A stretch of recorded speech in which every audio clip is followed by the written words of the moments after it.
सर्वे मंगल मांगल्ये शिवे सर्वार्थ साधिके शरण्ये त्र्यंबके गौरी नारायणी नमोस्तुते। जय माता दी। ओम नमः शिवाय।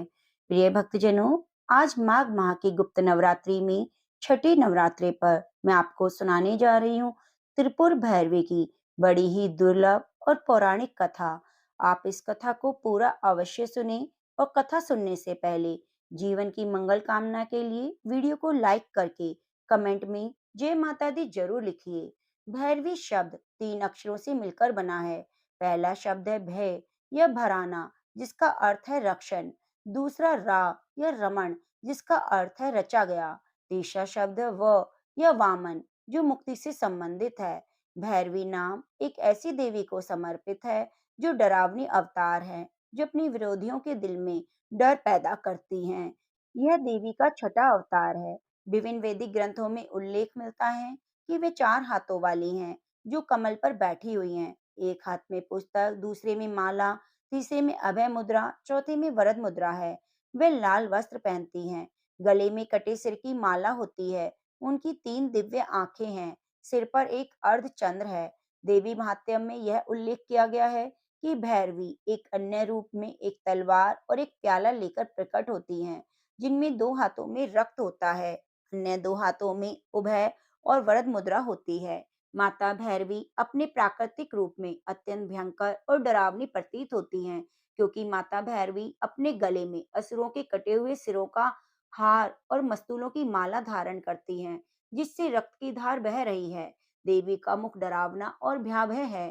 देवी वह शक्ति है जो चाहे दाह संस्कार के माध्यम से या प्राकृतिक क्रियाओं के माध्यम से मृत शरीर को उसके घटक भागों में वापस बदलने की अनुमति देती है। मृत शरीर का दाह संस्कार किया जाता है ताकि शरीर को सामान्य प्रक्रिया के हिस्से से 5 तत्वों में विलीन कर दिया जाए। भैरवी की सबसे विशिष्ट विशेषता उसका शारीरिक रूप है, जिसका सूक्ष्म तत्व का तेजस की अभिव्यक्ति के साथ गहरा नाता है। वह तपस के रूप में जानी जाने वाली देवी हैं। तपस केवल तपस्या का एक रूप नहीं, बल्कि वह एक ऊंची आकांक्षा है जो जीवन में अन्य रुचियों आसक्तियों को मिटा देती है। चतुष्षष्टि योगिनी में 64 योगिनियों का उल्लेख है। ये 64 योगिनियां स्वयं को भैरवी की दासी मानती हैं। माँ भैरवी को कुंडलिनी शक्ति के आधार मूलाधार चक्र की अधिष्ठात्री देवी कहा गया है। मूलाधार चक्र को जागृत कर वे हमें माया के सांसारिक भ्रम से ज्ञान की ओर ले जाती हैं। माँ भैरवी को संहारक शक्ति माना जाता है। हालांकि 10 महाविद्याओं में कई महाशक्तियां हैं जो विध्वंसक के रूप में कार्य करती हैं, जैसे माँ छिन्नमस्ता संहारक शक्ति है। महाकाली सबसे बड़ी संहारक शक्ति है। माँ भैरवी हमारे जीवन में उपस्थित बुराइयों को दूर करती है और अपने दिन भर के कार्यों में कार्यरत करती है। वे हमारे अज्ञान को नष्ट करती है। देवी त्रिपुर भैरवी का संबंध महिषासुर नामक राक्षस के वध से मिलता है। देवी लाल वस्त्र और गले में मुंडमाला पहनती हैं। अपने शरीर पर रक्त चंदन लगाती हैं। ये माता त्रिपुर भैरवी हैं, जिन्होंने 18 भुजाओं वाली दुर्गा का रूप धारण कर उत्तम शहद पीकर महिषासुर का वध किया था। उन्होंने महिषासुर का वध देवी दुर्गा का वेश धारण करके किया।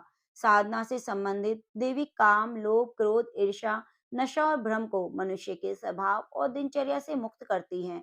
परिश्रम से किए गए कार्य योग में सफलता दिलाने में मदद करती हैं। देवी भैरवी को कई रूपों में पूजा जाता है। त्रिपुर भैरवी, चैतन्य भैरवी, सिद्ध भैरवी, भुवनेश्वरी भैरवी, संपत भैरवी, कमलेश्वरी भैरवी, काल भैरवी, रुद्र भैरवी, शातकुटी भैरवी। त्रिपुरा भैरवी तांत्रिक क्रियाओं की देवी है। वे भगवान की अभिव्यक्ति के भयानक रूप का प्रतिनिधित्व करती है। वे 10 महाविद्याओं में से एक है। नारद पंचतंत्र में कहा गया है, एक समय में देवी काली ने अपने आदिम रूप में वापस लौटने का निर्णय लिया और परिणाम स्वरूप वह गायब हो गई। जब भगवान शिव उनकी खोज में असफल रहे, तो भगवान ने नारद से खोज जारी रखने का अनुरोध किया। तो नारद जी ने भगवान शिव को बताया कि देवी काली का रूप उत्तरी क्षेत्र में है। भगवान शिव ने नारद को विवाह प्रस्ताव के साथ देवी के पास भेजा। प्रस्ताव को सुनकर देवी क्रोधित हो गई और क्रोध की स्थिति में उनके शरीर से एक विनाशकारी छाया प्रकट हुई, जो त्रिपुर भैरवी के नाम से जानी जाने लगी। त्रिपुर भैरवी की पूजा सुबह जल्दी उठकर स्नान करके की जाती है और पूरे दिन उपवास रखा जाता है।